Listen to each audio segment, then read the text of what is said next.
ದೇವರಿಗೆ ಸ್ತೋತ್ರ ಉಂಟಾಗಲಿ. ನಿಮ್ಗೆ ಎಲ್ಲರಿಗೂ ವಂದನೆ ಹೇಳ್ತೀನಿ. ಈ ಅವಕಾಶ ಕೊಟ್ಟಿನ ಸೇವಕರಿಗೆ ವಂದನೆ ಹೇಳ್ತೀನಿ. నా పేరు ప్రవీణ. ನನ್ನ ಹೆಸರು ಪ್ರವೀಣ. మేము ఆంధ్రదಲ್ಲಿರೋರು. ನಾವು చాలా పేద పరిస్థితి మాది. ನಾವು ಬಹಳ ಗರೀಬ್ ಕುಟುಂಬ. చాలా అన్నకి తినడానికి కూడా తిండి దొరికేది కాదు ఒక్కొక్కసారి. ఉళ్ళకి ఊట సిగలకి పరిస్థితి ఇరుತ್ತದೆ. మా తల్లిదండ్రులకి నేను చాలా ప్రేమించేటోళ్ళు. నన్ను చిన్నప్పుడు మా తల్లిదండ్రులు ప్రేమించేటోళ్ళు ఎక్కువ నన్ను. ನಮ್ಮ ತಂದೆ ತಾಯಿ ನನಗೆ ತೋಲ್ ಪ್ರೀತಿ ಮಾಡ್ತಿದ್ರು. ఆ టైంలో వాళ్ళు నన్ను చదివించాలనుకున్నారు. ఆ టైంలో ನೀವು ಬರೆಸಬೇಕು ಓದಿಸಬೇಕು ಅನ್ಕೊಂಡಿದ್ದಾರೆ. ఆ టైంలో మేము ఒక్కొక్క ఊరికి వెళ్ళిపోయేటోళ్ళము. ಒಂದೊಂದು ಊರಿಗೆ ತಿರುಗುತ್ತಾ ಹೋಗೋರು ಭಿಕ್ಷೆ ಬಿಡ್ತಾರೆ. అలాంటి టైంలో నేను కొన్ని వయసు పెరిగే కొద్దిగా నా ఆలోచనలు చేంజ్ అయిపోయినాయి. ನಾ ಬೆಳೀತಾ ಇಲ್ಲಾಗ ನನ್ನ ಎಲ್ಲ ಆಲೋಚನೆ ಎಲ್ಲ ಬೆಳಗಡೆ ಇದು ಆಗಿದೆ. ఆ టైంలో నేను అనుకున్నాను ఏదో ఒకటి సాధించాలా, ఈ ప్రపంచంలో కూడా నేను ఒకరిని కనిపించాలా, నేను కూడా ఒక వ్యక్తిగా పెద్దగా కనిపించాలా, నా వెనక చాలా మంది ఉండాలని నేను ఆశపడేటోని. ನಾನು ಒಂದು ದೊಡ್ಡ ವ್ಯಕ್ತಿ ಆಗಬೇಕು, ನನಗೆ ಎಲ್ಲ ಭಯ ಪಡಬೇಕು, ನಾನು ಈ ಲೋಕದಾಗ ದೊಡ್ಡ ಅನಿಸ್ಕೋಬೇಕು ಅಂತ ನಾನು ಚಲೋ ಇದು ಆಗಿದೆ. అలాంటి ఆలోచనలు వస్తున్నాయి కానీ చాలా పేద పరిస్థితి, తినడానికి అన్నం లేదు, ఎక్కడ చూసినా గరీబ్ పరిస్థితి. మా వాళ్ళు చాలా మంది గరీబ్గానే ఉన్నారు. ನನ್ನ ಎಲ್ಲ ಆಲೋಚನೆ ತಗರೆ ಮನೆಗೆ ನೋಡಿದ್ರೆ ಪರಿಸ್ಥಿತಿ ಕಂತೀರಿ, ಊಟ ಇಲ್ಲ ಏನಿಲ್ಲ, ನಂಗೆ ಆಲೋಚನೆ ఉంటారు. అలాంటప్పుడు నేను ఎమ్మెల్యే కంటే పెద్ద వ్యక్తిగా కనిపించాలి, నేను నా వెనక ఒక 20 మంది ఉండాలి, నేను ఎప్పుడు కారులో తిరగాలని నా ఆలోచనలు ఉండేది.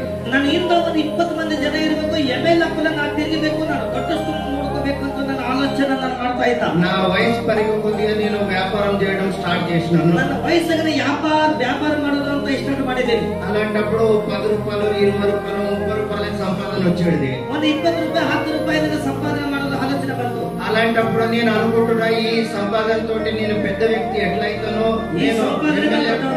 నేను ఎమ్మెల్యే ఎంపీ కంటే ఎక్కువ పేరు కావాలి కదా అనుకున్నా. నేను ఎమ్మెల్యే ఎంపీ కన్నా దొడ్డ ಹೆಸರು ಗಳಿಸಬೇಕು ಅನ್ಕೊಂಡಿದ್ದೀನಿ. నేను అలాంటప్పుడు దొంగతనం చేయాలనుకున్నా. నేను ఆ కళ్ళొంటికి ಮಾಡಿ ನಾನು ದೊಡ್ಡವಾಗಬೇಕು ಅನ್ಕೊಂಡಿದ್ದೀನಿ. దొంగని కావాలనుకున్నా.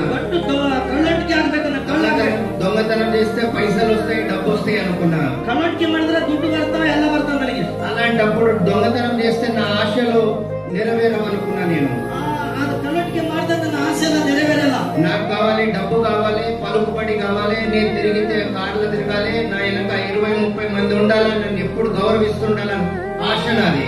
ನನಗೆ ಕಾಲಿನ ಮೇಲೆ ತೆರಿಬೇಕು, ನನ್ನ ಇಂದ 20-25 ಮಂದಿ 30 ಮಂದಿ ಜನ ಇರಬೇಕು, ನಾನು ದೊಡ್ಡವಾಗಿರ್ಬೇಕು ಅಂತ ಆಲೋಚನೆ ಮಾಡ್ತೇನೆ. అలాంటప్పుడు చాలా ఊరు తిరిగినాను, నేను ఎక్కడ స్థిరವಾಗಿ నిలబడలేదు. ನನಗೆ ಎಲ್ಲಿ ಎಲ್ಲ ಆಗಿದೆ, ನಾನು ಬಹಳ ಊರು ತಿರುಗಿದ್ದೀನಿ. అలాంటప్పుడు నేను మన్నెకెళ్ళికి వచ్చినాను. ನಾನು ಮನೆಕೆళ్ళ ಬಂದಿದ್ದೀನಿ. నేను మన్నెకెళ్ళి వ్యాపారం చేస్తే రోజు 50-60 రూపాయలు సంపాదించేటోని. నేను రోజు ಒಂದು ವ್ಯಾಪಾರ ಮಾಡಿ 80 ದುಡ್ಡು ನನ್ನ ಸಂಪಾదನೆ ಮಾಡೋ ವೈದ್ಯ. రోజు రోజు కోరికలు పెరుగుతున్నాయి కానీ నాలో ఆలోచనలు మాత్రం తగ్గడం లేదు. ನನಗೆ రోజు ఆలోచన ಬೆಳೀತಾ ಇರ್ತದೆ, కానీ ಅದು ಎಲ್ಲ ತಗ್ಗಿಸ್ಕೊತಾ ಇದೆ. నేను ఆ టైంలో నిర్ణయించుకున్నా నేను ఏదో ఒకటి సాధించాలి ఈ భూమి మీద. ఈ భూమి మీద నేను ಯಾವುದೋ ಒಂದು ಮಾಡಬೇಕು. ఆ టైంలో ఒక నాకు సాధు నాకు పరిచయం అయ్యిండు. నాకు సాధు ప్రచారం ಆಗಿದ್ರು. ఆ టైంలో నేను ఆయన ఒప్పందం చేసుకున్నాము. అతను ఒప్పంద ಮಾಡ್ಕೊಂಡು దోస్తలు ಮಾಡ್ಕೊಂಡು ఆ టైంలో నేను అడిగిన దీని వల్ల ఏమేమి ప్రయోజనాలు వస్తాయి అనుకున్నా. నేను ಇದು మీద ಏನೇನು ಪ್ರಯೋಜನ ಆಯ್ತದ ಅಂತ ನಾನು ಕೇಳಿದ್ದೀನಿ. ఆ టైంలో ఆయన నాకు చెప్పిండు దీని వల్ల డబ్బు వస్తుంది, పలుకుబడి వస్తుంది, కార్లో తిరగచ్చు, ఎక్కడ అనుకుంటే అక్కడ తిరగచ్చు అని చెప్పిండు నాకు. ನೀವು ಇದು ಕಲಿತರಾ, ನಿನಗೆ ಕಾರು ಬರ್ತದ, ನಿನಗೆ ದುಡ್ಡು ಹೆಚ್ಚಿಗೆ ಬರ್ತದೆ, ನಾನು ಕಲಿಬೇಕು, ನಾನು ಕಲಿಸ್ತೀನಿ ಅಂತ ಹೇಳಿದ್ರು. ఆ టైంలో నేను ఒప్పందం చేసుకున్నాను. నేను ఆయన మాటలు వింటుంటే చాలా సంతోషపడ్డా. నేను ಅವ್ರ మాకు ಕೇಳಿ ಬಹಳ సంతోష పడుతుంది, ನಾನು కలిಬೇಕು అన్ಕೊಂಡಿದ್ದೀನಿ. నేను ఖచ్చితంగా ఈ రోజు నేను ఏదైతే చిన్నప్పటికెళ్ళి ఇప్పుడు దాకా నేను అనుకున్నానో, నేను ఆలోచనలు అన్ని నేను రిపీట్ చేసుకొని సంతోషపడ్డా. ఈ రోజు నేను సంతోషిస్తున్నా, నేను సంపాదిస్తానని. ಈಗ ಎಷ್ಟು ದಿವಸ ನಾನು ಯೋಚನೆ ಮಾಡಿದ್ರೆ ಅಲ್ಲ, ಅದು ನೆರವೇರಬೇಕು. ಇವತ್ತಿನಿಂದ ಇದು ಮಂತ್ರ ಕಲಿತೀನಿ, ನಾನು ಸಂಪಾದನೆ ಮಾಡ್ತೀನಿ, ದುಡ್ಡು ಗಳಿಸ್ತೀನಿ, నానే దొడ్డవుతాను. ఆయనకి నేను ఒప్పందం చేసుకున్నాను. చనిపోతే ఈ శక్తులతోటి చనిపోవాలి, ఈ దయ్యాలతోటి చనిపోవాలా, ఈ పాములతోటి చనిపోవాలని ఆయన నాకు చెప్పిండు. ನೀವು ಒಪ್ಪಂದ ಮಾಡ್ಕೊಂಡು ಸತ್ತೋದ್ರೆ ಈ ಸೈತಾನ್ನಿಂದ, ಈ ಮಂತ್ರವಂದ್ರೆ, ಈ ದೆವ್ವಗಳಿಂದ, ಭೂತಗಳಿಂದ ಸತ್ತೋಗ್ಬೇಕಂತ ವಾಗ್ದಾನ ಮಾಡ್ಸನಂತ. రైట్ ఒప్పందం చేసుకున్న నాకు కావాలి డబ్బులు అనుకున్నా. నేను ಇದು ದುಡ್ಡು ಬೇಕಂತ ಒಪ್ಪಿಗೆ ಮಾಡ್ಕೊಂಡಿದ್ದಾನೆ. ఆ టైంలో నాకు ఒక మంత్రం ఇచ్చిండు ఆయన. ఆ టైంలో ಒಂದು ಮಂತ್ರವಾದಿ ಕಲಿಸಾరు. ఒక మంత్రం అమావాస్య రోజు నేను దాన్ని జప చేసినాను. ఆ అమావాస్య ದಿನನೇ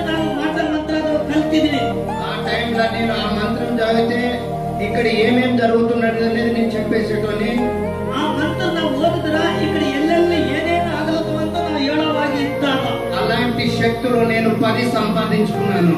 అంత శక్తి మాట మంత్ర ನಾವು ಸಂಪಾದನೆ ಮಾಡಿ ಇಟ್ಕೊಂಡಿದ್ದ.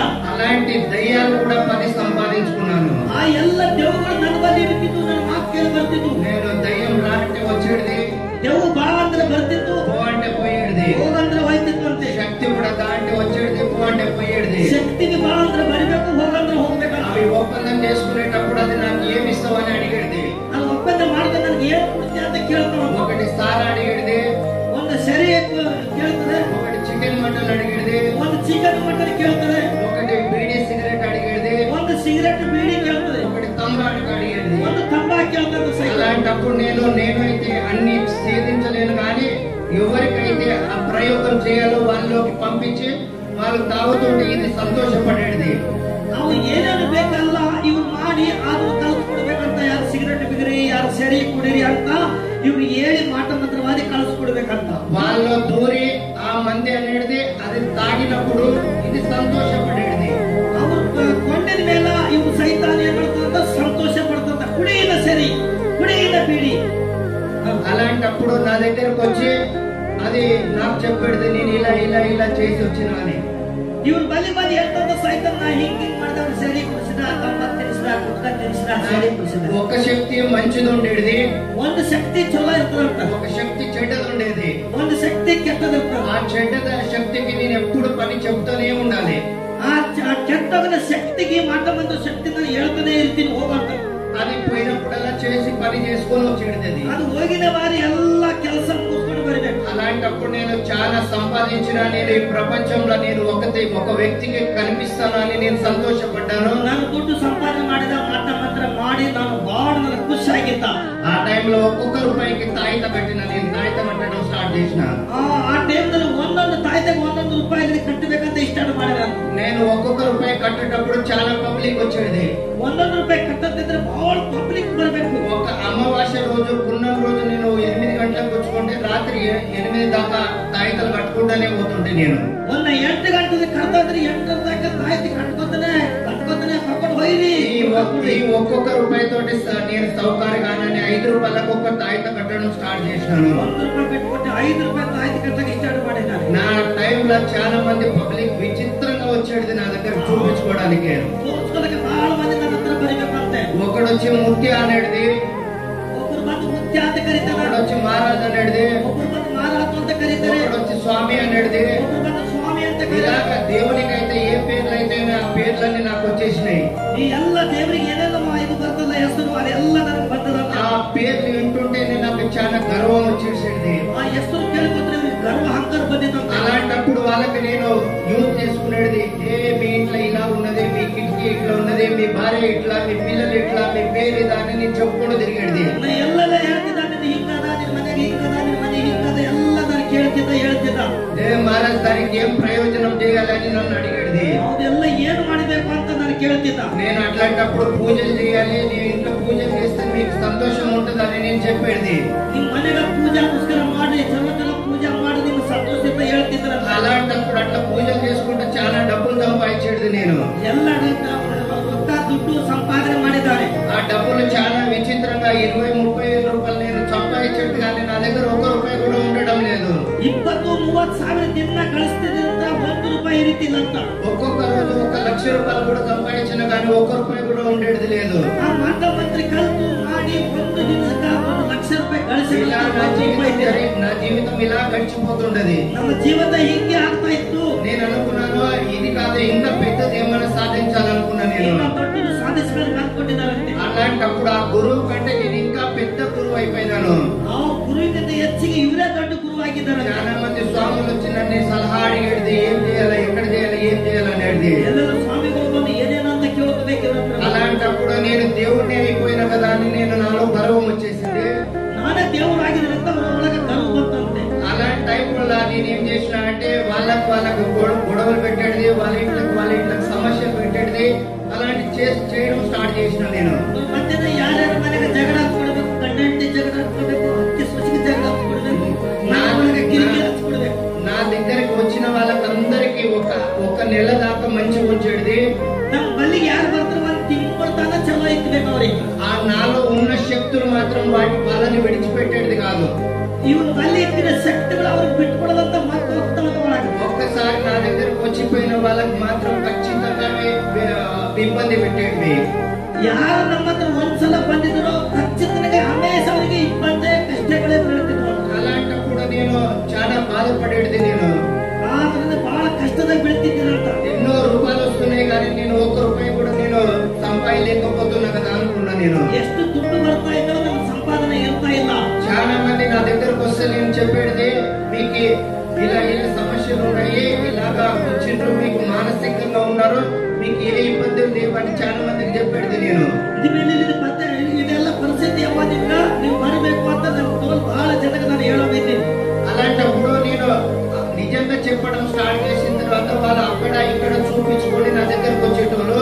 ಅವ್ರು ಅಗ್ಗಾಡಿగా ತೋರಿಸ್ಕೊಂಡು ನನ್ನ ಬಳಿಗೆ ಬರ್ತಿದ್ರು ಅಂತ ಹೇಳ್ತಾ ಇದ್ದಾರೆ. అలాంటప్పుడు వాళ్ళు అక్కడ ఏమి కాకపోయినా కూడా చాలా మంది మానసికంగా నా దగ్గరకు వచ్చేటోళ్ళు. వాళ్ళు ఏనాగద్రీ మానసికంగా ನನ್ನ ಬಳಿಗೆ ಬರೋದಾಗಿದ್ದಾರೆ. వాళ్ళు వేరే సాయిబుల దగ్గర, వేరే మహారాజుల దగ్గర, వేరే వాళ్ళ తాతల దగ్గర పోయి చూపించుకుంటే వాళ్ళ అబద్ధం ఏం చెప్పేది, నీకు అది చేసిండ్రు ఇది చేసిండ్రు అని చెప్పేది. ಎಲ್ಲ ಬೇರೆ ಮಹಾರಾಜರ ಬಳಿ ಹೋಗಿರಲ್ಲ, ಅದೆಲ್ಲ ಅವರು ಇವ್ರು ಮಾಡ್ಯಾರ ಅಂತ ಹೇಳೋದು. నేను మాత్రం వాళ్ళకి ఉన్నది ఉన్నట్టుగానే చెప్పేది. ನಾನು ನಾನು ఇంటిని ಹೇಳೋವಾಗಿದ್ದೀನಿ. మీకు మానసిక రోగం ఉన్నది, దీని వల్ల హాస్పిటల్కి వెళ్ళాలి, దీనికి టాబ్లెట్స్ వాడాలి, దీనికి ప్రయోజనం అక్కడే ఉంది కానీ అని నేను చెప్తే నన్ను నమ్మేటోళ్ళు కాదు. ఇది దళతాలు ಹೋಗಬೇಕು, మానసిక రోగాల టాబ్లెట్ గోళీ కొట్టಬೇಕಂತ ಕೇಳೋದು ಅಲ್ಲ. అలాంటప్పుడు నా దగ్గరకు వచ్చే మంది అంతా పబ్లిక్ తక్కువ అయిపోయిండ్రు. ಎಲ್ಲ మంది పబ్లిక్ కమ్మంతా ఇದ್ರು. నేను అనుకున్నా ఈ లోకంలో మంచిగా ఉండాలి, పైసలు సంపాదించాలంటే అబద్ధాలు ఆడడం కరెక్ట్ అనుకున్నా. నేను దవాఖానికి ಹೋಗ್ರಿ, టాబ్లెట్ ತಗೊಂಡ್ರ 7 ಕಟ್ಟರು ಯಾರು ಬರಲ್ಲ ಅಂತ. ಈಗ ಏನ್ ಮಾಡ್ಬೇಕು, ಸುಳ್ಳು ಮಾತಾಡಿದ್ರೆ ಬಹಳ ಜನ ಬರ್ತಾರಂತ ಅನ್ಕೊಂಡ. అలాంటప్పుడు నా దగ్గరకు వచ్చిన వాళ్ళకి నేను చెప్పేది, మీ ఇంటి ముందు వాళ్ళు చేసిండ్రు, మీ సేను వాళ్ళు చేసిండ్రు, మీ పెద్దనాన్న వాళ్ళు చేసిండ్రు, మీ చిన్నాన్న వాళ్ళు చేసిండ్రు, మీ అక్క వాళ్ళు చేసిండ్రు అని నేను చెప్పినప్పుడు వాళ్ళు నమ్మేది నన్ను. ಏನಂತ ಹೇಳ್ಬೇಕಂತ ಬಂದವರಿಗೆ ನೀನು ಪಕ್ಕದಾಗ ಅಕ್ಕೆ ಮಾಡಿದ್ದೇಳ, ನೀನು ಮುಂದಿನ ಭಾಷೆಗೆ ನಿನಗೆ ಮಾಡ್ಯಾಳ ಅಂದ್ರೆ ಇದು ಕರೆಕ್ಟ್ ಅಂತ ನಂಬ್ತಿದ್ರು. అలాంటప్పుడు నేను అబద్ధం చెప్తేనే నాకు మంచోళ్ళు అనేడు. ಅವ್ರು ಸುಳ್ಳು ಮಾತು ಹೇಳಿದ್ರೆ ನನಗೆಲ್ಲ ಒಳ್ಳೇದು ಹೇಳಿದ್ದಾರೆ ಅಂತ. చాలా మంది భార్య భర్తల సమస్యల నుండి నా దగ్గరకు వచ్చేటోళ్ళు. ಬಹಳ ಗಂಡ ಹೆಂಡತಿ ಸಮಸ್ಯೆಲಿಂದ ಅವ್ರಂತರ ಬರ್ತಿದ್ರಂತೆ. నేను అనుకున్నాను వీళ్ళకి ఏం ప్రయోజనం చేయాలి, ఏమిస్తే మంచిగా అవుతుందని నేను సొంతంగా ఒక మందు తయారు చేసిన. నేను ಇವ್ರಿಗೆ ಏನಾದ್ರು ಮಾಡ್ತಾರಂತ ಒಂದು ಮದ್ದು ಔಷಧ ತಯಾರು ಮಾಡಿದ್ವಿ. భార్య భర్తలకి మందు పెడితే ఒకటైతారని నేను కనుక్కున్నా. నేను గంಡ ಹೆಂಡತಿಗೆ ಮದ್ದು ಹಚ್ಚಿದ್ರೆ ಒಂದೇ ಆಯ್ತಿರ್ಬೇಕು ಅಂತ ನಾನು ಅನ್ಕೊಂಡಿದ್ದೀನಿ. అలాంటి మందు నేను సొంతంగా కనిపెట్టినాను. నేను అంత మందు కూడా తనకు కొట్టిದ್ದೀನಿ. నేను చాలా మందు నేను సొంతంగా కనిపెట్టుకున్నా. నేను సొంతంగా ನನ್ನ మద్దు ఔషಧ తయారు ಮಾಡಿದ್ದೀನಿ. చాలా మంది డాక్టర్ అంటే నాకు చాలా గర్వం వచ్చేది. నన్ను డాక్టర్ని పిలిపించుకోవాలన్న కోరిక ఉండేది నాకు. ఆ డాక్టర్ ಅಂದ್ರೆ ನನಗೆ ಬಹಳ ಭಯ. డాక్టర్ నానే ಅಂತ ನನಗೆ ಹೇಳ್ಕೋಬೇಕು ಅಂತ ನನ್ನ కోరిక. ఆ డాక్టర్ని పిలుపుకి నేను చాలా వాల్యూ ఇచ్చేది. ఆ డాక్టర్ని కలిసಲಿಕ್ಕೆ బహಳ వాల్యూ కొడుతున్నాను. చాలా రోజులు ఇలాగ నా జీవితం అంతా నడుస్తున్నది. దయ్యాలతోటి, శక్తులతోటి, సమాధులకు వెళ్ళి మంత్రం చేయడం. నేను చాలా విరక్తిగా తయారైపోయినాను. ಎಲ್ಲ ಮಂತ್ರ ಮಾಡೋದು, ಹಾಡು ಮಾಡೋದು, ಶಕ್ತಿಲಿಂದ, ಜಗುಗಳಿಂದ, ಮಾನವತೆಯಿಂದ ಎಲ್ಲ ಮಾಡೋದ್ರಿಂದ ಆಲೋಚನೆ ಬಂದಿದೆ. అలాంటప్పుడు మా ఇంటి వాళ్ళు నన్ను చూసి కూడా భయపడేది. ನಮ್ಮ ಮನೆಗೆ ನನಗೆ ಭಯಪಡ್ತಿದ್ರು. ಮಂತ್ರವಾದಿ ಕಾಲದಲ್ಲಿ భార్య నన్ను చూసి కూడా భయపడేది. వీడు ఏమైపోతాడో, ఎవరికి ఏం చేస్తాడో అని. ಇವ್ರು ಮನೆಯಿಂದ ಭಯ ಪಡ್ಬೇಕಂತ ಏನ್ ಮಾಡ್ತಾರೆ, ಏನೇನೋ ಮಾಡ್ತೀವಿ ಅಂತ. నేను నడుచుకుంటే వెళ్తుంటే చాలా మంది డోర్లు వేసుకునేది. వీడు ఎప్పుడు ఏం చేస్తాడో, వీడు ఇంత డేంజర్ గా తయారైపోయాడని. ಇವ್ರು ಆದಿ ಕೊಟ್ಟು ಹೋದ್ರೆ ಎಲ್ಲ ತಕ್ಕಿ ಮುಟ್ಕೊತಿದ್ರು. పాము రమ్మంటే వచ్చేది, పొమ్మంటే పోయేది, వాళ్ళకి ఖర్చు రమ్మంటే కూడా వచ్చేది. ಅವುಗಳಿಗೆ ಕರ್ಸಿದ್ರಂತ ಅವ್ನಿಗೆ ಖರ್ಚು ಬಾ, ಅವನಿಗೆ ಹಾಳು ಮಾಡ್ಬೇಕಂತ ಮಾತ್ರ ಬರ್ತಂತ ಹೋಗ್ಬೇಕು. ఇలాంటి టైంలో నేను విపరీతంగా మనసుని తయారైపోయినా. నన్ను చూసే వాళ్ళు కూడా భయపడుతున్నారు. నేను విరక్తిగా తయారైపోయినా. ನನಗೆ ನೋಡಿದ್ರೆ ಭಯ ಪಡ್ತಾ ಇದ್ರು. ನಾನು ಎಲ್ಲ ಇದು ಮಾಡಿ ನಾನು ಆಶ್ಚರ್ಯ ಪಟ್ಟಿದ್ದೇನೆ. మా అన్నదమ్ములు చెప్పేది, ఇవన్నీ విడిచిపెట్టా అంటే నేను విడిచిపెట్టడం కాదు. ఒకసారి దయ్యానికి ఒప్పు చెప్పుకున్నా. అది నా చనిపోయే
అదే వచ్చేయి అంటే వచ్చేస్తుండేవి మూర్తులు.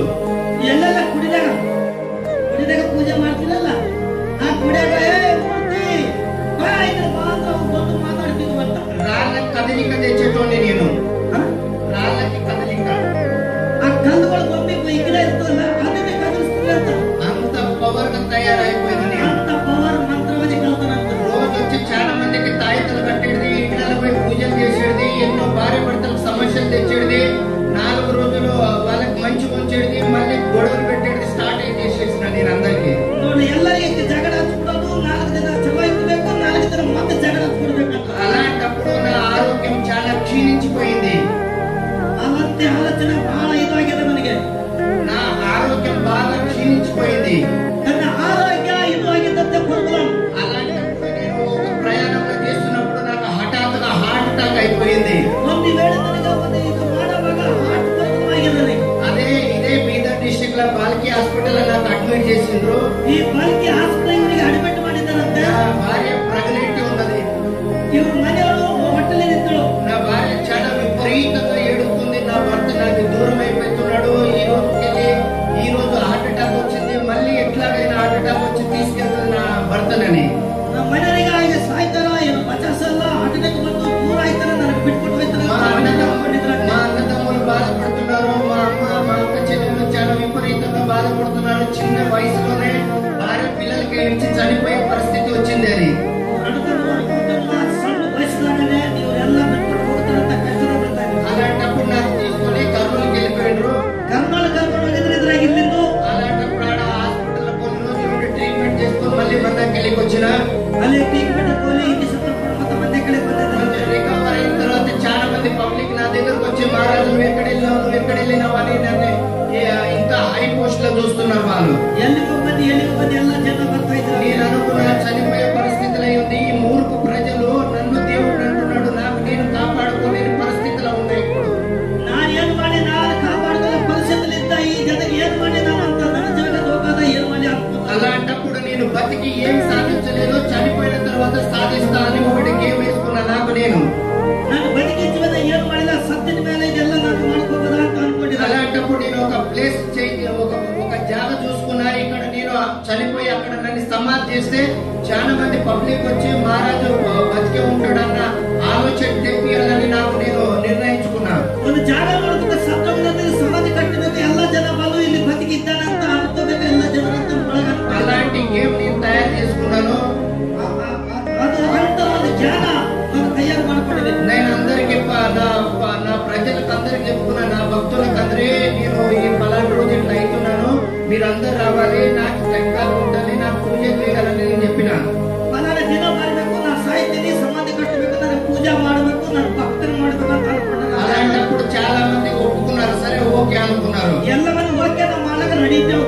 నా భార్య విపరీతంగా ఏడుస్తుంది. 3 నెలలు ఏడుస్తూనే ఉంది కంటిన్యూ. ನಾವು ಮನೆಯಲ್ಲಿ ಅಳತಾನೆ ಇದ್ದೇವೆ 3 ತಿಂಗಳ ಮಟ್ಟಿಗೆ. అలాంటప్పుడు కొన్ని రోజులు అయిన తర్వాత నాకు ఎంత ఖరాబ్ అయిపోయింది. ನೀವು ಕೂಡ ದಿನಗಾಗದೆ ಇದೆಲ್ಲ ಸ್ವರ ಎಲ್ಲ ಒಳಗೆಲ್ಲ ಖರಾಬ್ ಆಗಿದೆ. గడ్డలైపోయినాయి. ಒಟ್ಟಗ ಗಡ್ಡಿಗಳಾಗ್ಯಾವ. నడవలేని పరిస్థితి తయారైన. ಈಗ ನಡಿಲಿಕ್ಕೆ ಆಗದ ಪರಿಸ್ಥಿತಿ ಬಂತು. ఒక గంట ఒక్కొక్క ఆలోచనతోటి నేను జీవించిపోతున్నాను. ಒಂದೊಂದು ಗಂಟೆ ಆಲೋಚನೆ ಮಾಡ್ತಾ ಇದ್ದೇನೆ. ఈ గంటలో చనిపోతాను, నెక్స్ట్ నిమిషంలోనే చనిపోతా అనే ఆలోచనతోటి నా భార్య, నేను, మా పిల్లలు చాలా విచిత్రంగా బాధపడేటోళ్ళము. ಒಂದು ಗಂಟೆದಾಗ ನಾನು ಸಾಯ್ತೀನ, ಯಾವಾಗ ನನ್ನ ಜೀವ ಅಂತ ಆಲೋಚನೆ ಮಾಡ್ತಾ ಇದ್ದೀನಿ. అలాంటప్పుడు నా భార్య వ్యాపారం వెళ్ళిన దగ్గర ఒక పాస్టర్ మాట్లాడింది ఆయనకి. ನಮ್ಮ ಮನೆಯವರಿಗೆ ಹೋಗಿ ಒಬ್ಬ ಮಾಸ್ಟರ್ ಮಾತಾಡಿದ್ದಾರೆ.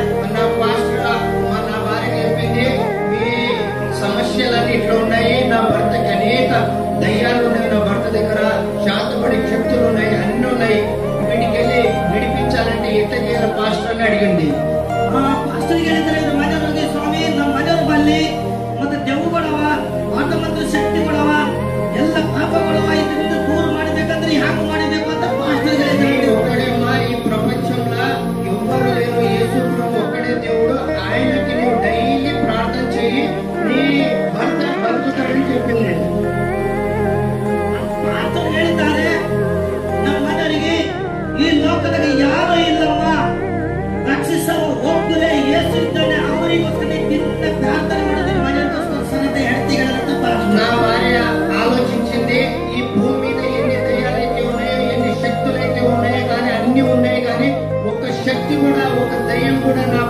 బాగు చేయడానికి ఆస్కారం లేదని నిర్ణయించుకొని యేసు ప్రభుకి నాకు తెలియకుండా డైలీ ప్రార్థన చేసేది. ಈ ಲೋಕದ ಎಲ್ಲ ದೆವ್ವಗಳು ನನ್ನ ಮನೆಯವರ ಬಳಿ ಇದ್ದಾವೆ. ಒಂದು ದೆವ್ವವೇ ಒಂದು ಸಾಥ್ ಕೊಡಲ್ಲ, ಒಂದು ಸೈತಾನವೇ ನಮ್ಮ ಮನೆಯಲ್ಲಿ ಸಾಥ್ ಕೊಡಲ್ಲ. ಎಷ್ಟು ಸೈತಾನಗಳು ಅವರ ಬಳಿ ಮತ್ತೆ ಯಾವುದು ಸಾಥ್ ಕೊಡಲ್ಲ. ಯೇಸು ಒಬ್ಬರೇ ಸಾಥ್ ಕೊಡ್ತಾನಂತ ಪ್ರಾರ್ಥನೆ ಮಾಡ್ತಿದ್ದಾರೆ. ఆరు నెలలు ప్రార్థన చేసింది. 6 ತಿಂಗಳು ಪ್ರಾರ್ಥನೆ ಮಾಡಿದ್ದಾಳೆ. నాలో ఉన్న శక్తులు ఇంకా పెరిగిపోతున్నాయి కానీ తగ్గడం లేదు. ಒಳಗಿನ ಶಕ್ತಿಗಳು ಇನ್ನ ಬೆಳೆಯಬೇಕಾದ್ರೆ ఆరోగ్యం క్షీణించిపోయి నడవలేని పరిస్థితి దమ్ము వచ్చేస్తుంది.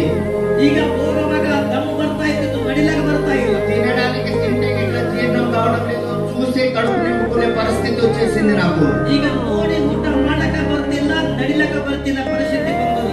అలాంటప్పుడు మా అన్నదమ్ములు నన్ను హాస్పిటల్ తీసుకెళ్ళారు. మళ్ళీ ಆ ಸುಖದಲ್ಲಿ ಅಣ್ಣತಮ್ಮರೆಲ್ಲ ಹಾಸ್ಪಿಟಲ್ ಕರ್ಕೊಂಡು ಹೋಗಿದ್ದಾರೆ. ఈయన సిగరెట్ తాగడం వల్ల అన్ని ఆరోగ్యం సమస్య అయిపోయింది, చనిపోయే పరిస్థితిలో ఉంది, లాస్ట్ స్టేజ్ లో ఉన్నాడు ఈయన. ఇవెಲ್ಲ సిగరెట్ బిగర్లింದ ಎಲ್ಲ ఖరాబ్ ఆಗಿದೆ. నేను అనుకున్నా ఎలాగైనా చనిపోతా, తోడేం రోజులు చనిపోతా. ఇంకా ఎన్నికలు వచ్చిన బిడ్డ పెంచేసిన విపరీతంగా. ಈಗ ನಾ ತೋಡದಿದ್ದಾಗ ಸತ್ತೋಗ್ತೀನಿ ಅನ್ಕೊಂಡಿದ್ದಾರಂತೆ. ಎಲ್ಲ ಕೂದಲು ಬೆಳೆಸ್ಕೊಂಡಂತ ಗಡ್ಡ ಬೆಳೆಸ್ಕೊಂಡ. అలాంటప్పుడు ఇంకా జనం వచ్చి కొత్త మహారాజయ్యండి, ఇంకా పెద్ద మహారాజయ్యండి అని జై కొట్టడం స్టార్ట్ చేసేసింది. గడ్డ దాడిన దొడ్డు ಬೆಳೆಸ್ಕೊಂಡ ఇంకా దొడ్డు మహారాజాగినంత ಎಲ್ಲ. నేను అనుకున్నా ఈ ప్రజలంతా చాలా డూప్లికేట్, వీళ్ళంతా తెలివి లేని వాళ్ళు, నేను చనిపోతాను ఎలాగా వీళ్ళు నన్నే మొక్కుతున్నారు నేను అనుకున్నాను. ಈ ಎಲ್ಲ ಜನಕ್ಕೆ ತಿಳಲ್ಲ, ನಾನ್ ಸತ್ತೋಗ್ತಾ ಇದ್ದೀನಿ, ನನಗೆ ಶರಣ ಮಾಡತ್ತವ ಅಂತ ಅನ್ಕೊಳತ್ತಾರ. అలాంటి టైంలో నేను చాలా బాధతో ఉన్న తర్వాత నాకు ఒక కల పడ్డది. ನನಗೊಂದು ಕನಸಿದ್ದಕ್ಕೆ ಅಂತ ಹೇಳ್ತಾ ಇದ್ದಾರೆ. నేను ఒక పెద్ద ప్రసంగం చేసి దేవుడు ఒక వెలుగొచ్చి నాతో మాట్లాడింది. ప్రవీణ్ నీవు బాగుపడాలా కోరుతున్నావా అని అడిగింది నన్ను. ಒಂದು ಶಬ್ದವನ್ನು ದೊಡ್ಡ ಬೆಳಕು ಬಂದು ಕೊರವೆಯಿಂದ ನಾನು ಮಾತಾಡು, ನನಗೆ ಮಾತಾಡು, ನೀ ಹೇಳಬೇಕು ಅಂತ ಮಾತಾಡ್ತಾ ಇದ್ದಾರೆ. నేను సెకండ్ రోజు కూడా సేమ్ కల పడ్డది నాకు. ಸೆಕೆಂಡ್ ಒಂದು ಸೇಮ್ ಕನಸು ಬಿದ್ದಿದೆ. నమ్మలేదు, నా దగ్గర ఉన్న శక్తి కానీ నా దగ్గర ఉన్న దయ్యం ఇట్లా నన్ను చూసి మాట్లాడిందేమో అనుకున్నా నేను. ನಾನು ನಂಬಿಲ್ಲ, ನನ್ನ ಬರೀ ಶಕ್ತಿ ನಮ್ಮ ಮಾತಾಡಿರ್ಬೇಕು ಅನ್ಕೊಂಡ್ರ. నా కోసం నా భార్య ప్రార్థన చేస్తుందని నాకు తెలియదు. ನಮಗೋಸ್ಕರ ನಮ್ಮ ಹೆಂಡತಿ ಪ್ರಾರ್ಥನೆ ಮಾಡ್ತಾ ಇದ್ದಾಳೆ, ಚರ್ಚಿಗೆ ಹೋಯ್ತಾಳೆ ಅಂತ ಅನ್ಕೊಂಡಿಲ್ಲ. నేను మూడో రోజు కూడా అదే సేమ్ కల పడ్డది నాకు.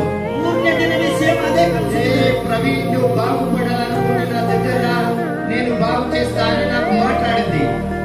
ಪರಿವೇ ನೀನು ಒಳ್ಳೆದಾಗಬೇಕಂದ್ರೆ ನೀನು ಪುನಃ ಹೊಂದಬೇಕು, ನನ್ನ ಹತ್ರ ಬಾ ಅಂತ. నేను అరిటి కాలం నుండి నడినెత్తి వరకు నీకు బాగు చేస్తా, నా సేవ కొరకు నిన్ను వాడుకుంటా అన్నది నాకు. ನಿನ್ನ ಕಾಲಿನಿಂದ ಪೂರ್ಣ ತಲೆ ವರೆಗೆ ಎಲ್ಲ ಸ್ವಸ್ಥತೆ ಮಾಡ್ತೀನಿ.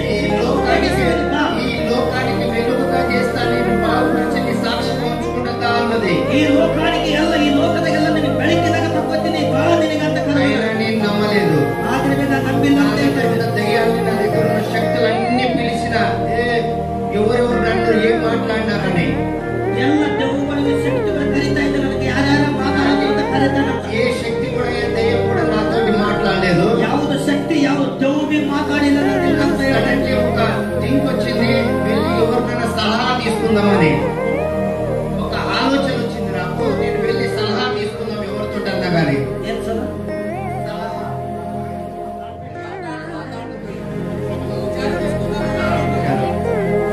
ಸಲಹಾ ಅಂತೆ ವಿಚಾರ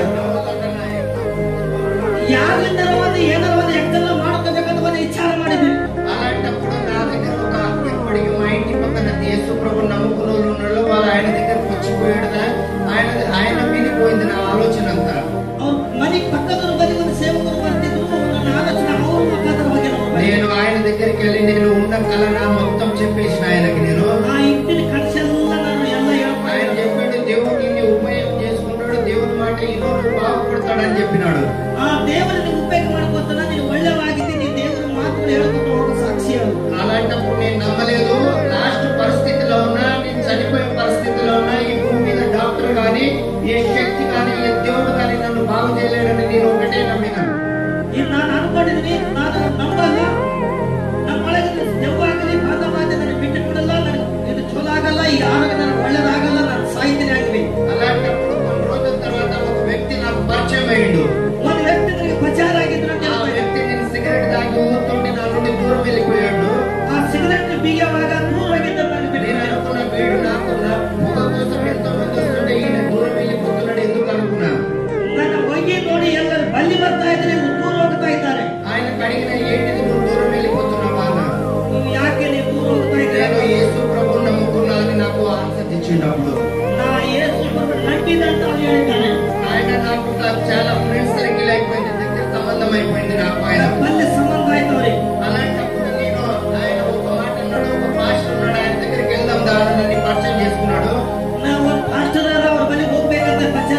ಇದ್ದಾರೆ. నేను తక్షణ అది నా మైండ్ ఎట్లయిందో కానీ నేను వెళ్ళిపోయాను అక్కడికి. ನನ್ನ ಮೇಡು ಹೆಂಗಾಯ್ತು ಅಂತ ನಾವು ನನ್ನ ಹೋಗಿದ್ದೆ. నేను వెళ్ళిన తర్వాత ఆయన దగ్గర ఒక 10 మంది ఉన్నారు మనుషులు. ನಾವು ಹೋಗಿದ ಮೇಲೆ ಒಂದು 10 ಮಂದಿ ಅವರು ಬಂದೆ. నేను వెళ్ళిన తర్వాత వాళ్ళందరూ వెళ్ళిపోయారు. వీడు ఎందుకు వచ్చాడు, వీడు మంత్రం వేడు ఉన్నాడని.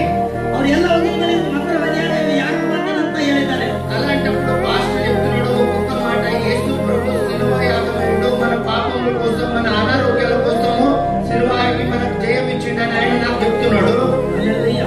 ಒಂದೊಂದು ಮಾತು ಹೇಳ್ತಾ ಇದ್ದಾರೆ, ಯೇಸು ಸ್ವಾಮಿ ನಮಗೋಸ್ಕರ ಸಿಲುಬೆ ಮೇಲೆ ಬಿದ್ದು ರಕ್ತ ಸುರಿಸಿದ್ದಾನೆ, ಪಾಪಕ್ಕೋಸ್ಕರ ಪರಿಹಾರ ಮಾಡಲಿಕ್ಕೆ ರಕ್ತ ಸುರಿಸಿದ್ದಾನೆ, ನಮಗೋಸ್ಕರ ಬಂದಿದ್ದು ಯೇಸುವನ್ನು ನಂಬಬೇಕಂತ ಪಾಸ್ಟರ್ ಹೇಳ್ತಾ ಇದ್ದಾರೆ. నేను అనుకున్నాను పాస్టర్లంతా డ్యూటీ ಇದೆ కదా, పాస్టర్ చెప్పేది ఇది అనుకున్నా నేను. ಇವ್ರು ಅನ್ಕೊಂಡಿದ್ದಾರಂತೆ ಈ ಪಾಸ್ಟರ್ ಹೇಳೋದೆಲ್ಲ ಡೂಪ್ಲಿಕೇಟ್, ಸುಳ್ಳು ಮಾತೆ ಅನ್ಕೊಂಡಿದ್ದಾರಂತೆ. అలాంటప్పుడు 5 నిమిషాల తర్వాత ఆయన పాస్టర్ ఒక్కొక్క మాట చెప్తుంటే నా హృదయానికి తగులుతుంది. ಒಬ್ಬೊಬ್ಬರು ಆ ಪಾಸ್ಟರ್ ಮಾತಾಡಿದ್ರೆ ಒಂದೊಂದು ಮಾತು ನನಗೆ ನುಡಿಗೆ ಹಾಕ್ತಾ ಇತ್ತು. నేను అనుకున్నా ఒకవేళ యేసు ప్రభు నువ్వు నిజమైన దేవుడు అయితే నాతోటి మాట్లాడాలని నేను అప్పుడు ನೀನು ನಿಜమైన ಯೇಸು ಕ್ರಿಸ್ತ ಅಂದ್ರೆ ನಾನು ನಿನ್ನೆ ನೀವು ಮಾತಾಡಬೇಕು. నిజంగా దేవుడు అయితే నన్ను నా దగ్గరికి రాన్నా నేను. ನೀನು ನಿಜಂಗ ದೇವರು ಅಂದ್ರೆ ನನ್ನ ಬಳಿ ಬರಬೇಕು. నేను వెళ్ళి నేను రాత్రి పడుకున్న తర్వాత ಹೋಗಿ ಮಲ್ಕೊಂಡಿದ್ದಾರಂತೆ. నా దగ్గర ఉన్న శక్తులన్నీ నన్ను విపరీతంగా పీడిస్తున్నాయి అన్ని. ಇವ್ರ ಬಳಿ ಇದ್ದ ಶಕ್ತಿಗಳೆಲ್ಲ ಇವ್ರಿಗೆ ಬಿಡಿಸ್ಲತ್ತಂತ, ಇವರಿಗೆ నన్ను ఇంత ఇబ్బంది ఎందుకు పెడుతున్నాయి అనుకున్నా నేను. ಎಲ್ಲ ಸಹಿತ ನಮ್ಮ ಬಳಿ ಇದ್ದು ಯಾಕೆ ಇಬ್ಬರು ಗೊತ್ತಾಯ್ತದಂತ ಅಲ್ಲಂತೆ. అలాంటప్పుడు నాకు ఆ నిద్ర రావడం లేదు. నేను చెప్తున్నా యేసు ప్రభు నిజమైన దేవుడు ఉంటే రా అన్న నేను. ನಾನು ನಿದ್ದೆ ಬರ್ತಾ ಇಲ್ಲ, ಏನು ಗೊತ್ತಾ, ನಿಜమైన ಯೇಸು ಕ್ರಿಸ್ತ ನೀವು ಬರಬೇಕಂತ ಹೇಳಿದ್ರು. మాస్టర్ చెప్పిన మాట ప్రతి మాట నా మైండ్ లో ఉన్నది. ಆ ಪಾಸ್ಟರ್ ಹೇಳಿದ ಮಾತು ಪ್ರತಿ ಮಾತು ನನ್ನ ಮೇಲಿಗೆ ఈ మాటలు ఇంకా వినాలని నాకు ఉద్దేశం వస్తుంది. ಆ ಮಾತುಗಳು ಇನ್ನ ಹೇಳ್ಬೇಕು, ಕೇಳಬೇಕು ಅಂತ తక్షణమే ఒక వెలుగు నా దగ్గరికి వచ్చింది. ಒಂದು ಬೆಳಕು ನನ್ನ ಹತ್ರ ಬಂದಿದೆ. నిజమైన యేసు ప్రభు అయితే నా దగ్గర ఉన్న పాములు కానీ, నా దగ్గర ఉన్న దయ్యాలు కానీ, నా దగ్గర ఉన్న శక్తులు కానీ ఇప్పుడే వెళ్ళిపోయినాయి అనుకో, నేను నిన్ను అప్పుడు నమ్ముతాను నేను. ನೀನು ನಿಜವಾದ ದೇವರಿಂದ ನನ್ನ ಬಳಿಯಿನ ಮಾಟ ಮತ್ತು ಶಕ್ತಿಗಳು, ಹಾವುಗಳು, ದೆವ್ವಗಳು, ಭೂತಗಳು ಹೋದ ಅಂದರೆ ಈಗ ಯೇಸು ಅನಂತ ನಂಬಿಕೆಯನ್ನು ತಂದುಕೊಂಡಿದ್ದಾನೆ. తక్షణమే ఆ వెలుగు నన్ను వచ్చి నా దగ్గర ఉన్న శక్తులు కానీ, దయ్యం కానీ ఒకటేసారి వెళ్ళిపోయినాయి అన్ని.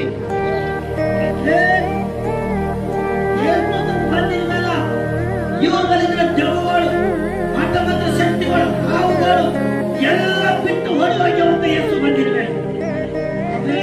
నేను టెస్ట్ చేసిన ఇది రియలా లేదా అని నేను ఎప్పుడు పిలిచేలాగా ఒక మంత్రం చదివి ఆ ఇంట్లో ఏమేమి చేస్తుందో చూసినా అని నేను వచ్చినప్పుడు నా నోట్లో నుండి మంత్రం రావడం లేదు, ఆ శక్తి అస్సలు నోట్లోకి రావడం లేదు. ಹಲ್ಲೆಲೂಯಾ. ಯೇಸು ಬಗ್ಗೆ ಯಾವಾಗ ಮಾತಾಡಿದನು, ನನ್ನ ಬಳಿಗೆ ಬಂದಿದ್ದನು, ನಾನು ಯಾರು ನಿನ್ನ ಬಂದೇನೋ ಮತ್ತು ಮತ ಮಾತ್ರ ಸೈತಾನ್ ಅಲ್ಲಿ ಹೋಗಿ ಏನೇನು ಮಾಡ್ತಾ ಮನೆ ಒಳಗಂತ ಹೋಗಂದ್ರ ಬರ್ತಾ ಇಲ್ಲ, ನಮ್ಮ ಮಂತ್ರ ಮಾಡಿದ್ರೆ ಏನು ಆಗ್ತಾ ಇಲ್ಲ. నేను అనుకున్నా యేసు ప్రభు నిజమైన దేవుడు, ఈ లోకానికి ఆయన ఎందుకు అనుకున్నప్పుడు ಆಗ ತಿರುಗಿ ನಿಜమైన ಯೇಸು ಕ್ರಿಸ್ತ ನಿಜವಾದ ದೇವರ ಯೇಸು ಕ್ರಿಸ್ತ ಅನ್ಕೊಂಡಿದ್ದಾನಂತಲ್ಲ. నేను తక్షణమే ప్రార్థన చేయడం స్టార్ట్ చేసిన. ಪ್ರಾರ್ಥನೆ ಮಾಡೋದು ಇಷ್ಟ ಮಾಡಿದ್ದಾರೆ. ಹಾಗೆ యేసయ్యా నిన్ను రక్షించిన వాళ్ళ నేను ಯೇಸಯ್ಯ ನನಗೆ ರಕ್ಷಿಸಿದ ಅನ್ಕೊಂಡಿದ್ದಾರೆ. చాలా దుఃఖపడ్డాను నేను. ಬಹಳ ದುಃಖಿಸ್ತಿದ್ದಾರೆ. ఒకవేళ నా భార్యకున్న నాకున్న అందరికి చెప్తే నన్ను నమ్మరు, వీడు దొంగ ఉన్నాడు, వీడు అబద్ధం ఆడుతున్నాడు అని చెప్తాను అనుకున్నా నేను. ಒಂದು ವೇಳೆ ನಾನು ಹೇಳಿದರ ನನ್ನ ಹೆಂಡತಿ ಆಗಲಿ ಯಾರೇ ನಂಬದವೇ ಕಳ್ಳನ ಸುಳ್ಳು ಮಾತಾಡ್ತಾ ಅನ್ಕೋತಾರೆ ಅಂತ ಹೇಳಿದ್ದಾರೆ. వీడి దగ్గర వీడు ఎట్లా ఒక సెకండ్ లో మారిపోతాడని వాళ్ళు నమ్మరు అనుకున్నా నేను. ಒಂದು ಸೆಕೆಂಡ್ ಆಗ ಹಿಂಗ ಯಾಕೆ ಬದಲಾಯ್ತಾನಂತ ನಂಬಲ್ಲ ಅನ್ಕೊಂಡಿದ್ದಾರೆ. సెకండ్ రోజు నా దగ్గర అదే సమయానికి మళ్ళీ వెలుగు వచ్చేసింది. ಸೆಕೆಂಡ್ ಟೈಮ್ಗೆ ಅದೇ ಮತ್ತೆ ಬೆಳಕು ಬಂದಿದೆ. యేసు ప్రభు శరీరధారి నాతోటి అతుక్కొని 3 రోజులు పడుకున్నాడు నాతోటి. ಶರೀರಕ್ಕೆ 3 రోజు ಮಗಲಾಗ ಬಂದ್ಬಿಟ್ಟಿದ್ದಾನೆ. యేసు ప్రభు రాత్రి నాతోటి ఉన్నాడు. ಯೇಸು ಪ್ರಭು ನಮ್ಮ ಜೊತೆಲೇ ಇದ್ದಾನೆ. నాకు ఆరోగ్యం మాత్రం బాగు కాలేదు. ನನ್ನ ಆರೋಗ್ಯ ಮಾತ್ರ ಚಲೋ ಆಗಿಲ್ಲ. దాని తర్వాత నేను ప్రార్థన చేస్తే నాకు డైరెక్ట్ జూలై 18 తారీఖు ఈ నిన్నటికి సంవత్సరం అయింది. నేను బాప్టిజం డేట్ అడిగితే నాకు ఇచ్చిన డేట్. ಹಲ್ಲೆಲೂಯಾ. ಯೇಸುವಿಗೆ ತುಂಬಲ್ಲಿ ಬಂದ್ರೆ ನನಗೆ ಭೇಟಿ ಕಡಿಮೆ ಆಗಿಲ್ಲ. ನಿನ್ನ ದೇವರಿಗೆ ನನ್ನ ಬಾಪ್ಟಿಸಂ ತಗೊಂಡು 1 ವರ್ಷ ಆಯ್ತು ಅಂತ ಹೇಳ್ತಾ ಇದ್ದಾರೆ. ఆ టైంలో నేను యేసు ప్రభు అడిగినా నేను చనిపోయిన ఇలాగే చనిపోతా, కానీ నాకు ఆరోగ్యం మాత్రం బాగు చేయలేదు కాబట్టి నేను బాప్టిజం తీసుకోనని డైరెక్ట్ యేసు ప్రభుతో మాట్లాడినా నేను. ನನ್ನ ಸತ್ತೋದ್ರೆ ಹಿಂಗೆ ಸತ್ತೋದ್ರೆ ನನ್ನ ಬಾಪ್ಟಿಸಂ ತಗೊಂಡ್ರೆ ಯೇಸು పరలోక రాజ్యం బాప్తీసం తీసుకుంటే నీవు వస్తుంది అన్నావు కదా, అయినా పర్వాలేదు నేను నరకానికి వెళ్తా కానీ నాకు ఆరోగ్యం బాగైతే నేను బాప్తీసం తీసుకుంటాను. దేవునితోటి మాట్లాడిన నేను ನಾನು ಹೋದ್ರೆ ನರಕಕ್ಕೆ ಹೋಗಲ್ಲ, ನಾನು ಬೆಳಗಡೆ ಆಗಿದ ಮೇಲೆ ನಾನು ಬಾಪ್ತಿಸಂ ತಪ್ಪಲ್ಲ. నేను ఒక రోజు కడుపు నిండా చికెన్ తిన్నా. నేను ఫస్ట్ తిన్నప్పుడే కడుపు నిండా ದಿವಸ ಚಿಕನ್ ಹೊಟ್ಟೆ ತುಂಬನೆ ಊಟ ಮಾಡಿದ. నేను 6 సంవత్సరాలు నిద్రపోలేదు. 6 ವರ್ಷಗಳ ನಿದ್ದೆ ಮಾಡಿಲ್ಲ ಅಂತೆ. 1.5 సంవత్సరం 2 సంవత్సరాల దాకా నేను కడుపు నిండా భోజనం ఏ రోజు చేయలేదు. 1 ವರ್ಷ 1.5 ವರ್ಷ ನಾನು ಹೊಟ್ಟೆ ತುಂಬ ಊಟ ಮಾಡಿಲ್ಲ ಅಂತ. అలాంటి పరిస్థితుల్లో దేవుడితో మాట్లాడినప్పుడు దేవుడు నాకు మధ్యాహ్నం 2 గంటలకి స్వస్థత ఇచ్చేసిండు డైరెక్ట్. ಈ ತರ ದೇವರ ಮಾತಾಡಿದ ಮೇಲೆ ಮಧ್ಯಾಹ್ನ 2 ಗಂಟೆಗೆ ನನ್ನ ಎಲ್ಲ ರೋಗಗಳು ಸ್ವಸ್ಥತೆ చేసుకున్నా. ఇది రియలా లేదా అని ನಾನು ಅನ್ಕೊಂಡಿದ್ದೆ, ರಿಯಲ್ಲ ಇಲ್ಲ. 5 కిలోమీటర్ల దూరం పరిగెత్తిన నేను. 5 ಕಿಲೋಮೀಟರ್ ನಾನು ಓಡಲಿಕ್ಕೆ ಪ್ರಾರಂಭ ಮಾಡಿದ್ದೇನೆ. ఒక 100 అడుగులు వేయలేని పరిస్థితుల్లో నేను 5 కిలోమీటర్ల దూరం వెళ్ళిపోయినా నేను. ಒಂದು 100 ಹೆಜ್ಜೆ ಓಡಲಿಕ್ಕೆ ಕೈಲಾಗಿದ್ದಿಲ್ಲ, 5 ಕಿಲೋಮೀಟರ್ ಓಡಲಿಕ್ಕೆ ಶುರು ಮಾಡಿದೆ. అలాంటప్పుడు ನಾನು విపరీతంగా సంతోషపడ్డా నేను. ಆಗ ನಾನು ಸಂತೋಷ ಪಟ್ಟಿದ್ದರಿಂದ ದೇವರ ಅನಂತ. తర్వాత దానికి రాత్రి బాప్తిసం తీసుకొని పడుకున్నా నేను. ಆಗ ರಾತ್ರಿ ಬಾಪ್ತಿಸಂ ತಗೊಂಡು ಮಲಕೊಂಡಿದ್ದಂತ. రాత్రి దేవుడు వచ్చే ప్రవీణ్ లేవన్నాడు నన్ను. రాత్రి పోతే ప్రవీణ్ ఏడు అంత దేవుడా యేసయ్య ఈ రోజే పడుకున్నాం కానీ నిద్రపోవడానికి నువ్వు నన్ను మళ్ళీ ఆ వాటిలాగానే వచ్చి నన్ను లేపుతున్నావు అన్నాను. ಈ ತರ ಗತಿ ಮಾಡ್ತಾ ಇದ್ದೀನಿ ಸ್ವಾಮಿ, ಯಾಕೆ ನೀನು ಎಬ್ಬಿಸ್ತಾ ಇದ್ದಿ? నీకు నా కోసం తయారు చేసుకున్నా, నీకు విడుదలిచ్చింది నా కోసం, నాకు ఇక సాక్షిగా ఉండాలా, ఈ లోకానికి వెలుగుగా ఉండాలని నేను విడుదలిచ్చిన అని చెప్పాడు. ನಿನಗೆ ಬಿಡುಗಡೆ ಕೊಟ್ಟಿದ್ದೀನಿ, ನನಗೋಸ್ಕರ ನೀನು ಬದುಕಬೇಕು, ನಾನು ಸತ್ಯವಾದ ಸಾಕ್ಷಿ ಹೇಳಬೇಕು, ನಿನಗೆ ಸ್ವಸ್ಥತೆ ಮಾಡಿದ್ದೀನಿ. నువ్వు ఆరాధించాలో నన్ను అన్నాడు. ನೀವು ಆರಾಧಿಸಬೇಕು ನನಗೆ ಅಂತ ಸ್ವಸ್ಥತೆ ಮಾಡಿದ್ದೀನಿ. నేను సంవత్సరం నుండి ఈ రోజుకి సంవత్సరం అయింది, ఏ తప్పు చేయలేదు. పరిశుద్ధాత్మ దేవుడు నాతోటి ఎప్పుడు మాట్లాడుతూనే ఉంటాడు. ನಾನು ಈ 1 ವರ್ಷ ಆಯ್ತು, ನಾನು ಯಾವುದು ತಪ್ಪು ಮಾಡಿಲ್ಲ. ಪರಿಶುದ್ಧ ಆತ್ಮದೇವರು ಆವೇಶದಲ್ಲಿ ಮಾತಾಡ್ತಾನೆ. ఇలాంటి పరిస్థితుల్లో మీరు యేసు ప్రభు ఒకడే దేవుడు, ఎందుకంటే ఎక్కడ వెళ్ళినా కూడా మనుషులు మోసం చేస్తారు అంతే. ಈ ಲೋಕದಾಗ ಮನುಷ್ಯರು ಎಲ್ಲಿ ಹೋದ್ರೆ ಮೋಸ ಮಾಡ್ತಾರೆ. ಯೇಸು ಕ್ರಿಸ್ತು ಒಬ್ಬರೇ ಪರಿಶುದ್ಧ ಆತ್ಮದೇವರು ನಿಜ ದೇವರು. వాళ్ళు యూజ్ చేసుకోవడానికి అంతే. ఈ మనుషుని యూజ్ ಮಾಡಕ್ಕೆ ಅವರಿಗೋಸ್ಕರ ಬಾಯಿದ ಮಾಡ್ಕೊಳ್ಳಕ್ಕೆ ఒకవేళ నేనే ఒక మంత్రగాని నిజమైన దేవుడిని అయితే నేను ఎన్నో డబ్బులు సంపాదించుకొని నా భార్య పిల్లలతో సుఖంగా బతికేటోని. ನಾನೇ ದೇವರು ಅಥವಾ ನಾನೇ ಮಂತ್ರ ಮಂತ್ರದ ಕಲ್ತೀನಿ ನಾನು ಹೇಳ್ತೀನಿ. మనిషి దేవుడు అవ్వడానికి కారణం లేదు.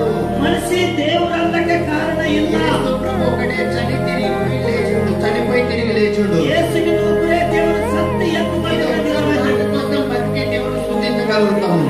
ಇದೊಂದು ಮಾತಿಗೆ ಬದುಕಿ ನಾವು ಸ್ತೋತ್ರ ಮಾಡಬೇಕು ದೇವರಿಗೆ. ఈ సాక్ష్యము మీరందరూ మా కోసం ప్రార్థన చేయాలి. మాస్టర్ ఈ అవకాశం ఇచ్చిన ದೇವರ ಸಾಕ್ಷಿ ಆಶೀರ್ವಾದ ಮಾಡಿ ಎಷ್ಟು ಸಾಕ್ಷಿ ಅವಕಾಶ ಕೊಡಿ. ಆಮೇಲೆ ಒಳ್ಳೆ ಸಾಕ್ಷಿ ಹೇಳಿದರೆ ದೇವರಿಗೆ ಮೈ ಕೊಟ್ಟಾಗಲಿ. ಈ ಸಾಕ್ಷಿ ಮೂಲಕನ ನೀವು ನೋಡ್ರಿ, ನಿಮ್ಮ ಏನಂತ ಹೇಳಿದ್ರಿ, ಭಯ ಪಡಬಾರ್ದು. ಮಂತ್ರವಾದಿ ಮಾಡಿದ್ರಿ, ನಿಮ್ಮ ದೆವ್ವಗಳು ಬಂದ್ರೇನು, ಭೂತಗಳು ಬಂದ್ರೇನು, ಯೇಸು ಪ್ರಭು ದೊಡ್ಡವನ ಅಂತ ಹೇಳಿದಿರಿ ಇಲ್ಲಮ್ಮ? ಹೇಳಿದ್ರೆ ನಿಜನಾ?